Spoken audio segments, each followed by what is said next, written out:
Hello and welcome to Sports Tonight. And this time in Sports Tonight Meets, we're very glad to have Spencer Oliver with us, the former European Super Bantamweight champion. Spencer, thanhanks for being here. Pleasure, Trevor. I want to take you back right to the start. When you first took up boxing, you were 6 or 7, I think. What got you into it? Because most kids are kicking a ball around, aren't they? That Absolutely. age? I mean, I come from a boxing family. My grandfather boxed, my uncle boxed, my father boxed, my brother boxed and boxed professionally out in America. It's in the blood. It was in the blood. Yeah. I mean, most kids, as you said, were out, going to parties and doing whatever. On my 11th birthday, believe it or not, I was taken as a spare to a boxing show, and I had my first amateur contest on my 11th birthday because you had to be 11 to box. Right. Now, that's quite unusual. And were you hooked from the start? Absolutely. Loved it. Loved it from the moment I put the first pair of gloves on. And what used to happen was, because my brother was 4 years older than me, my brother used to beat me up all the time in my own front room. Right. My dad used to watch us sparring all the time. So when my brother was about 11, I was about 7. Okay. And my brother used to give me so many kickings. I think it put me in good stead for where I ended up, because I ended up the better of the two of us. But I think it was purely because of that. I mean, week in and week out, he used to get the better of me. You had a fabulous amateur career, something Yeah. like 75 wins in 85 fights. Yeah. The highlight was the Commonwealth Games in '94 when you won a silver medal. What are your recollections of that? It was in Australia, wasn't it? It was it was in Canada. Oh, in Canada, beg your pardon. I lost to an Australian in the final, Okay. but my recollection of that was disappointment, to be fair. I got the silver medal. I went out there. If you would have said to me before I went to the Commonwealth Games, because I wasn't expected to be picked or anything. I won the ABAs that year. All of a sudden, that elevated me to #1. I won a couple of competitions, and I got selected for the Commonwealth Games. But if you had said to me before the games you're going to win a silver medal, I would have taken that with both hands. But when I was out there and the competition started to unfold, I was doing really well. A guy called Robbie Peden was coming through the other end of the draw. We boxed in the final, and I lost 2018 by sort of 2 punches. And I feel that I just threw it away. I could have done maybe a little bit more, and I should have got the gold medal. So the silver medal stays in my drawer to this day. Fantastic. And you turned pro fairly soon after that. Yeah. Was it always just a matter of time before you decided to earn your living as a boxer? Yeah, always. I always knew. I never done well at school. I left school when I was 15 years of age. I put all my eggs in one basket. I always knew I wanted to be a boxer. Turned out to be the right basket, didn't it? Absolutely. I mean, it could have been a disaster. Yeah. If boxing never worked out for me, I don't know what I would have been doing. I would have been, doing some sort of job, digging holes on a building site or whatever. So I'm very fortunate that boxing's given me the life that I've got now. Did a bit of checking up, and I found out that your first pro fight was a 4-rounder against Des Gargano in Cumbernauld, Scotland. Yeah. Can you still remember that fight? Why. I remember it really well. Yeah. Des Gargano had about 103 fights, I think. He'd only won 20. He's a journeyman, yeah. He was a journeyman, and one of the guys that had been the distance with Nazim Hamid. Unfortunately, Des is not with us today. Unfortunately, he passed away a couple of years ago, which I was really sad to hear. But he gave me a real good experience. Now, I've just come back from the Commonwealth Games. I've won a silver medal. I've turned pro. Now, I'm really up for it. Here we go. So I've boxed Des Gargano, who gave me a complete run around in Scotland. So I'm really frustrated. I've sat down, I'm sitting there. I've won the fight, but I'm frustrated. He comes up next to me, and at this time you could smoke indoors. He comes up, sits next to me, pulls out his backy pouch, starts rolling up a fag, and then I'm thinking to myself, what is this all about, this pro game? I'm going in here, I'm being really serious. But it was a great experience, and there it was in one of the strangest places you could ever have a debut, up in Cumbernauld in Scotland. I tell you what, health and safety would have a field day now with that, wouldn't it? Absolutely. Did it feel different fighting as a pro, that first fight from your amateur fights? Did it feel different? Big time. Yeah. Without the head guard, with the smaller gloves, it was all a little bit of a shock to me, really. Although, fortunately for me, Des was a runner and he didn't want to stand and trade. But when we did get close, our heads banged together a lot, and it was a complete change. But I think that the professional style suited me more than the amateurs. So it was something that I knew I was going to grow into. Do you remember what your purse was from that first fight? I don't think it was very much. I think I might have been lucky to walk away with £1,000. Right. Yeah. Well, fantastic. And then the biggest night of your career to date, Pickett's Lock in Edmonton, which is pretty much home turf for you, North London. You beat the Bulgarian Martin Krastev to win the European Super Bantamweight title. Yeah. And it only took you 4 rounds to do it. Was that the point when you thought, right, I've arrived now. I can compete with the best around. Well, do you know what? That was the first time I thought I was going into a fight. Because I had one fight of the year, a fight before with a guy called Patrick Mullins, which was a real tough fight, which I stopped him in. But then we come to Crestov. I got the phone call. I was on holiday and I got the phone call saying, you've been offered a voluntary defence against the current European champion, Martin Crestov. I thought, fine, I'll have a look at him when I come home. I went home, he'd had 33 fights and he'd won like sort of 30 or something. Very good fighter. But I thought, you know what, I fancy that. But when we was on the build-up to the fight, I always thought it was going to be a 12-round fight. Now, I'd never been more than 6 rounds before, so that was always in the back of my mind. But then when I hit him, I caught him with a good shot in the second round. He went over, and then I realised, this is it. I can do it. And then when I won that fight, yeah, you're right. I thought, this is it. I've arrived. I'm on the big time. I'm on the big scene. All of a sudden, you've got a kid. I was having my 11th contest, and all of a sudden, I've been elevated to number 5 in the world, going from being number 6 in Britain or something. And I think you won the Sports Writers Boxer of the Year in '97 as well. Yeah. I won a lot of things actually in '97. It was going really well. Unfortunately, '98 weren't such a good year. We'll come to that after the break. I want to talk to you about the fact that you were fighting so often, because these days fighters seem to fight a couple of times a year. You were defending that title every couple of months, it seems. Absolutely. I won the European title and defended it 4 times in the space of 12 months. So. To say I was a busy little bee would be an understatement. It was not so much the fighting, because I think I stopped 2 in 4 rounds and went 12 points, 12 in a couple of them. But it wasn't the actual fighting that got me. It was the training, and it was also the making weight. The making weight was such a difficult thing to do. I mean, when I won the European title, I think I was 21 years of age. When I lost it, I was 23. And I think through those years, my body was still growing, and that's where the problem lied. That's where that's where the injury really come from. Well, one of the defences, before we get to that fight, one of the defences against the Italian Vincenzo Belcastro at Ali Pali, you won on a split decision. Yeah. Tough fight. Yeah, I mean, did that start you thinking, well, maybe I'm not quite as good as I thought I was? No, because I felt really comfortable with it. But if I tell you the story before that fight, I couldn't even touch my hand because I had such a bad hand from sparring. I had to have a cortisone in my hand, and I had poison in my foot. So I was on crutches, and I couldn't even. I thought I'd broke my right hand. This was a week before the fight.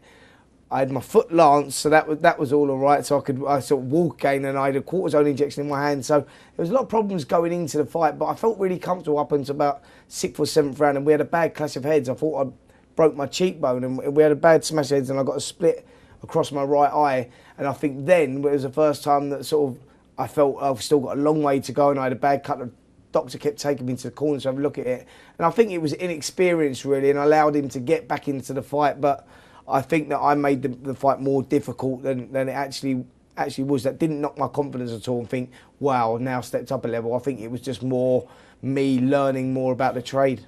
And were you conscious at this time, when you kept defending successfully, how popular you were becoming with the fight fans in this country? Yeah, sure. I was quite aware of it, and I was always told, unfortunately for me, Jackie Lee, who was my trainer, always kept my feet on the ground. I had a good team around me, and he told me, you just tip the iceberg here, don't lose your feet, people don't like that. So I was always told to treat people like you meet the same people on the way up as you do on the way down, and that sort of kept me level-headed. And I was always told, treat people the way that you'd like to be treated. And so I always kept that, and I think that people appreciated that. People liked the fact that, I just see myself as one of them who was good at my job, and I never lost that who I was. And I think that that's very important for any sports person. And I did read, and you can tell me if this is true, that you were acquiring a few celebrity pals, Sean Bean and Tony Harvey from E17 as well. Yeah, they all used to come. Tony Morton was a very good friend of mine.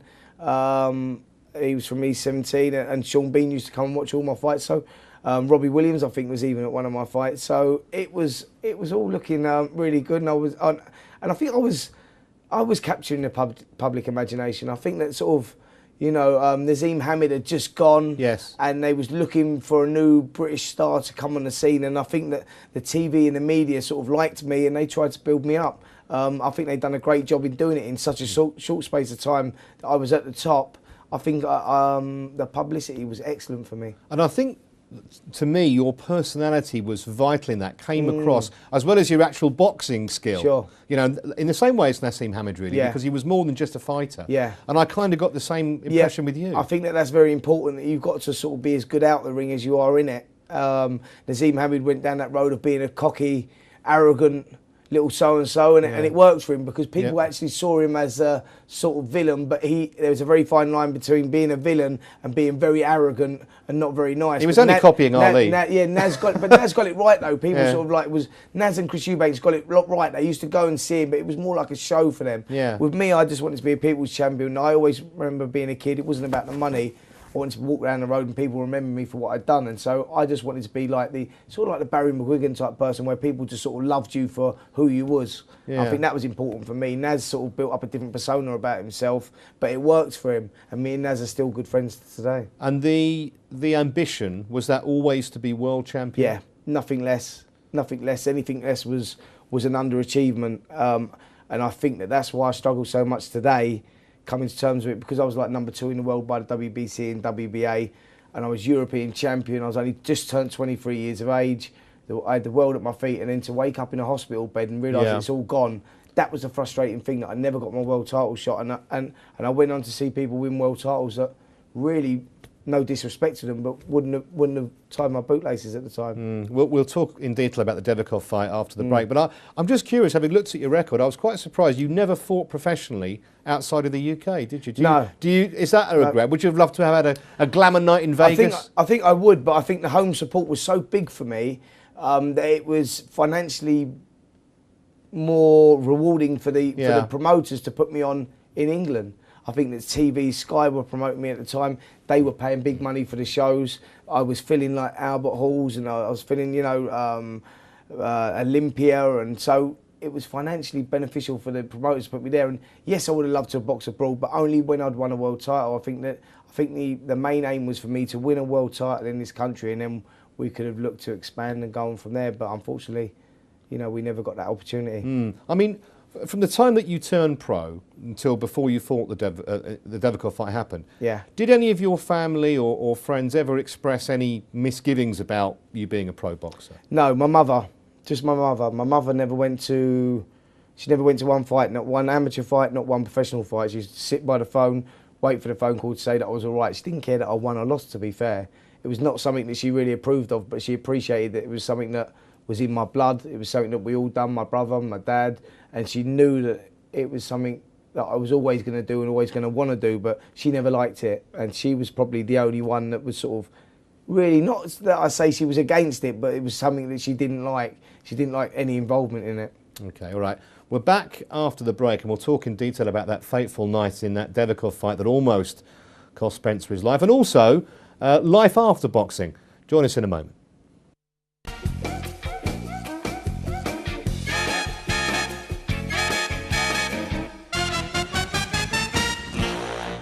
Welcome back. You're watching Sports Tonight, and we're in the company of Spencer Oliver. That fateful day, Spencer, May the 2nd, 1998.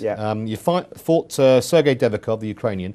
And actually, in the build-up to the fight, you were pretty confident, weren't you? Yeah, very confident, as I always was. I think that I didn't see Dereck as much of a problem. I'd beaten people that had previously beaten him.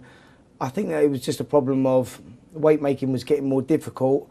And I think there was always the thought of me moving up to featherweight because I was number 2 in the world. We sort of stuck at this weight, and I wanted the world title shot. But yeah, everything went according to plan, and it was something that I just see as a stepping stone, really.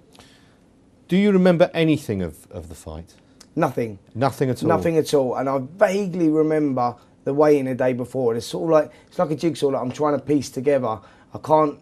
So if I run you through exactly how it was to the last thing that I remember, it's sort of like I remember getting on the scales vaguely, and then I sort of remember sort of travelling to the Albert Hall. And I don't know if I remember that or whether I'm just trying to remember it. And then I remember coming up on a crane because I had an orchestra singing me in at the Royal Albert Hall, and it was this great big entrance and the big, Spencer Oliver thing. And so I come up on the big crane, and I remember throwing a couple of punches, and the crane started rocking a little bit, and I felt very uncomfortable with it. And so I stopped and I stood there and I just stood still and I didn't really do anything. And next thing I remember waking up in the hospital bed some 11 days later or something. For those of our viewers who don't remember the fight or are too young to have seen it, you were knocked down in the first, you were badly hurt in the 6th, you fought back, and you were ahead on 2 of the 3 judges' scorecards until he hit you with a shot in the 10th, which you couldn't recover from. Next thing, you're on your back, oxygen, all the rest of it. Sure. I can imagine the relief of your father and your trainer, Jess Yeah. Harding, when you did eventually wake up in hospital? Because as you Absolutely. say, you were out for a long time. You were almost dead, to be honest. Yeah, I mean, I tell you, that it was a real strange story as well. Like my dad had never missed one of my fights, amateur or pro. Now we always take a team, Finchley Boxing Club always take a team of boxers to Vegas, and it fell on this time. Because I thought it was such a routine defence, I said to my dad, "Don't let the kids down, you go." Right. So he was over in Vegas at the time of the accident.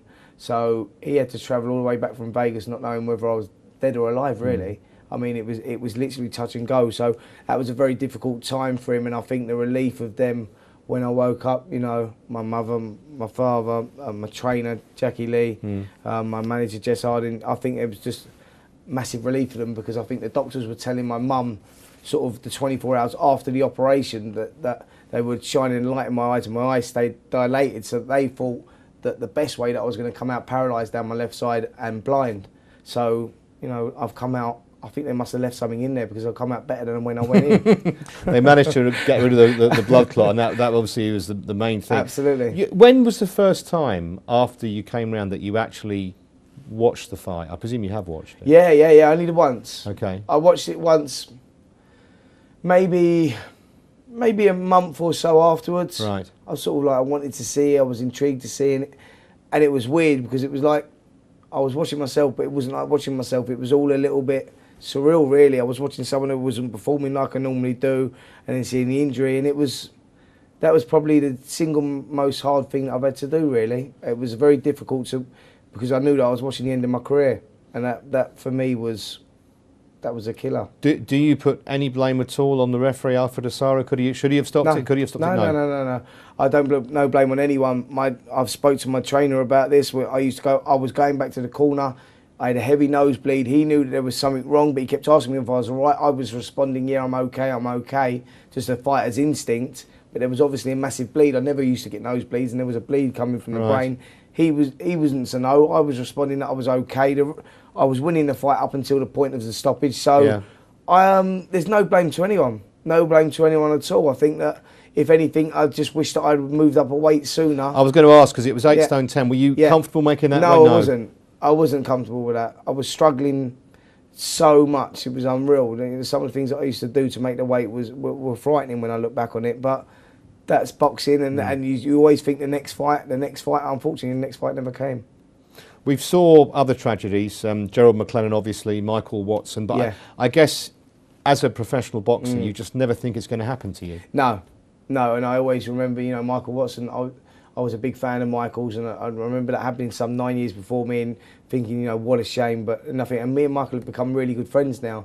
I'd done the last mile of the marathon with Michael. Oh, okay. Me and Chris Eubanks, and we held the finish line for him. And I remember Michael's hand being on my shoulder as he was walking, and he was going, "We're the true champions, Spencer," and all that. And I just remember looking at him and thinking, you know what, Spencer, you are one lucky so-and-so, because, you know, fortunately for me, it happened to Michael, and they, you know, the boxing board, or a very stringent boxing board, had learnt from the mistakes. I was sedated in the ring as opposed to being taken to the hospital.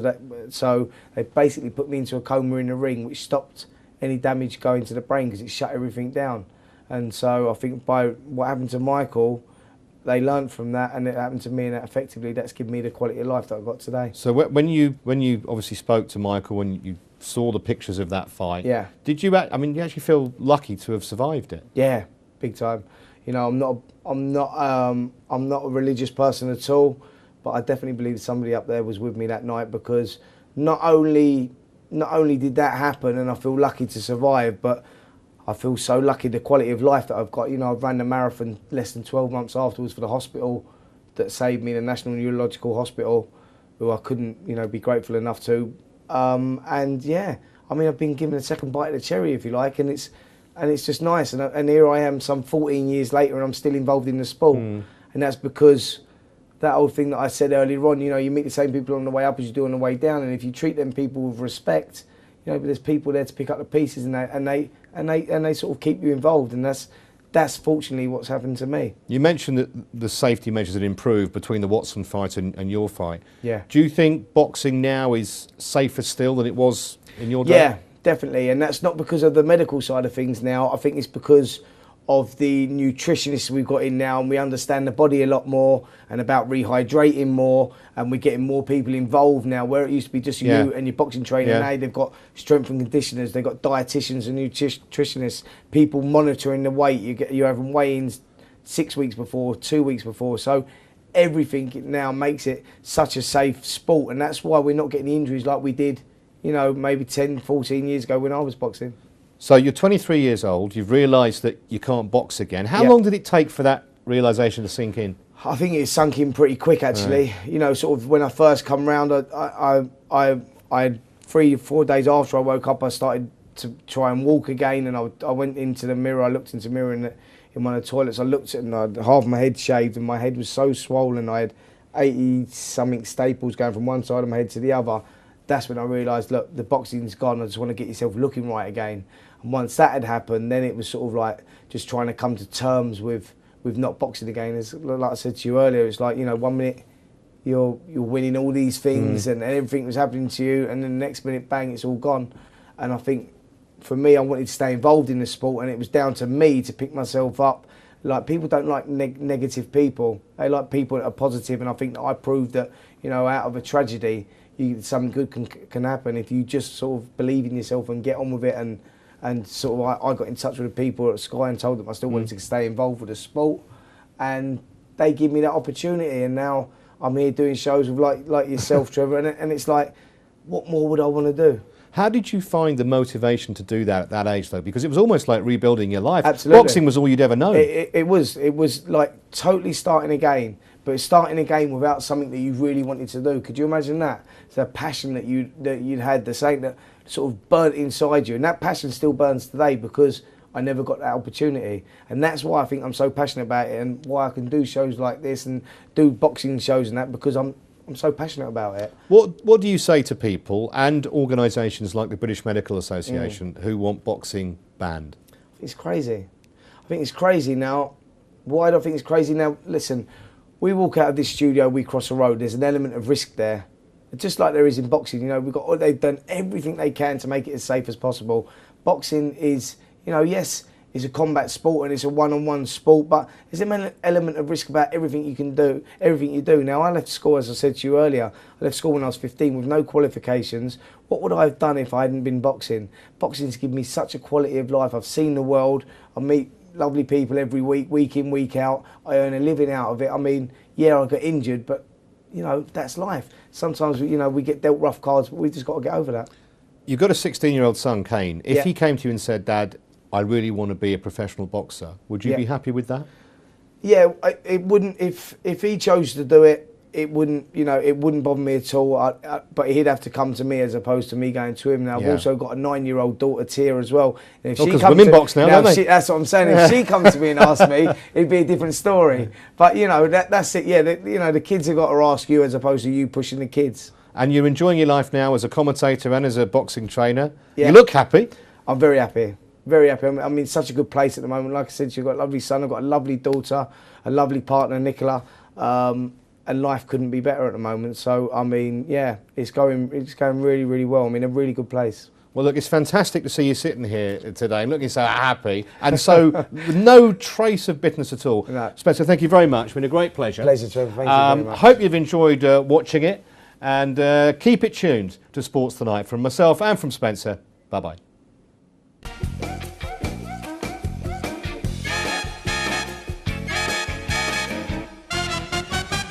That'd be the right basket, didn't it? Absolutely.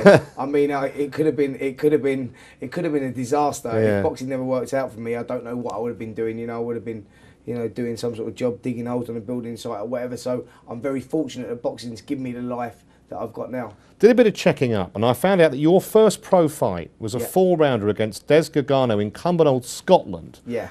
Can you still remember that fight? Why. I remember it really well. Yeah. Des Gargano had about 103 fights, I think. He'd only won 20. He's a journeyman, yeah. He was a journeyman, and one of the guys that had been the distance with Nazim Hamid. Unfortunately, Des is not with us today. Unfortunately, he passed away a couple of years ago, which I was really sad to hear. But he gave me a real good experience. Now, I've just come back from the Commonwealth Games. I've won a silver medal. I've turned pro. Now, I'm really up for it. Here we go. So I've boxed Des Gargano, who gave me a complete run around. in Scotland, so I'm really frustrated. I've sat down before I went to the Commonwealth Games because I wasn't expected to be picked or anything. I won the ABAs that year. All of a sudden, that elevated me to #1. I won a couple of competitions, and I got selected for the Commonwealth Games. But if you had said to me before the games you're going to win a silver medal, I would have taken that with both hands. But when I was out there and the competition started to unfold, I was doing really well. A guy called Robbie Peden was coming through the other end of the draw. We boxed in the final, and I lost 2018 by sort of 2 punches. And I feel that I just threw it away. I could have done maybe a little bit more, and I should have got the gold medal. So the silver medal stays in my drawer to this day. Fantastic. And you turned pro fairly soon after that. Yeah. Was it always just a matter of time before you decided to earn your living as a boxer? Yeah, always. I always knew. I never done well at school. I left school when I was 15 years of age. I put all my eggs in one basket. I always knew I wanted to be a boxer.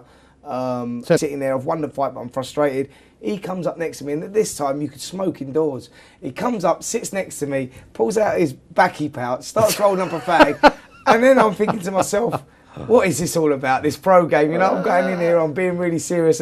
But it was a great experience, and there it was in one of the strangest places you could ever have a debut, up in Cumbernauld in Scotland. I tell you what, health and safety would have a field day now with that, wouldn't it? Absolutely. Did it feel different fighting as a pro, that first fight from your amateur fights? Did it feel different? Big time. Yeah. Without the head guard, with the smaller gloves, it was all a little bit of a shock to me, really. Although, fortunately for me, Des was a runner and he didn't want to stand and trade. But when we did get close, our heads banged together a lot, and it was a complete change. But I think that the professional style suited me more than the amateurs. So it was something that I knew I was going to grow into.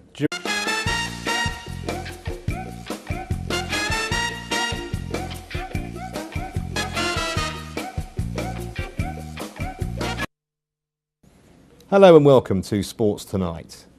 And this time in Sports Tonight Meets, we're very glad to have Spencer Oliver with us, the former European Super Bantamweight champion. Spencer, thanks for being here.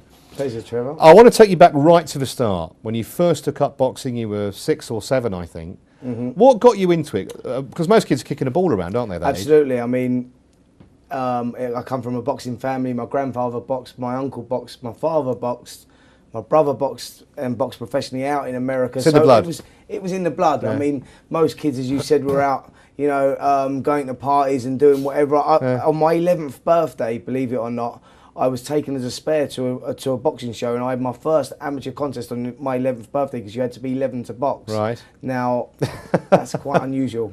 And were you hooked from the start? Absolutely. Loved it. Loved it from the moment I put the first pair of gloves on. Now, what used to happen was, because my brother was 4 years older than me, my brother used to beat me up all the time in my own front room. Right. My dad used to watch us sparring all the time. So when my brother was about 11, I was about 7. Okay. And my brother used to give me so many kickings. I think it put me in good stead for where I ended up, because I ended up the better of the two of us. But I think it was purely because of that. I mean, week in and week out, he used to get the better of me. You had a fabulous amateur career, something like 75 wins in 85 fights. Yeah. The highlight was the Commonwealth Games in '94 when you won a silver medal. What are your recollections of that? It was in Australia, wasn't it? It was. Well, it was in Canada. Oh, in Canada. I lost to an Australian in the final, okay. But my recollection of that was disappointment. To be fair, I got the silver medal. I went out there. If you would have said to me